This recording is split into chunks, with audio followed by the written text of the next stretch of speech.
Do you need something? Have a few minutes to talk? Very well. I had been recording a message for Kolyat. How are things going with him? It is difficult. All things worth keeping are. I never explained. I suppose the story of my wife's death took you by surprise.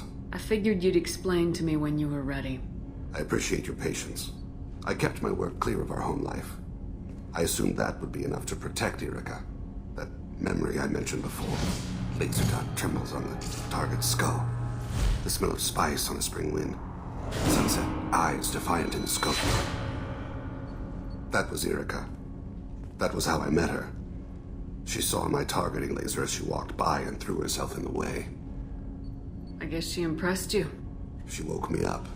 Her body trembles. Not fear. Indignation. Her mouth moves. How dare you? You and I trained to sacrifice ourselves to save others. How often does a civilian step in the way of a bullet to protect someone they've never met? I thought she was the goddess Hirashu. She met my eyes through the scope, and my purpose faltered. So how'd she go from blocking your shot to having your children? I had to meet her. The memory possessed and endowed me. I fell on my knees before her, begged her pardon. She introduced me to the world beyond my work. Eventually, she forgave me. Later, she loved me.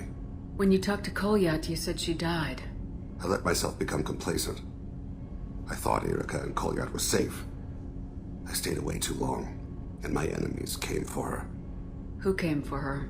Batarians, a slaver ring that was preying on Hanar outer colonies. I'd killed their leaders. They paid the shadow broker to find out who I was.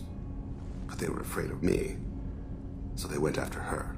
You told Kolyat that you hunted her killers down. Erica woke me up. When she passed, I returned to my battle sleep.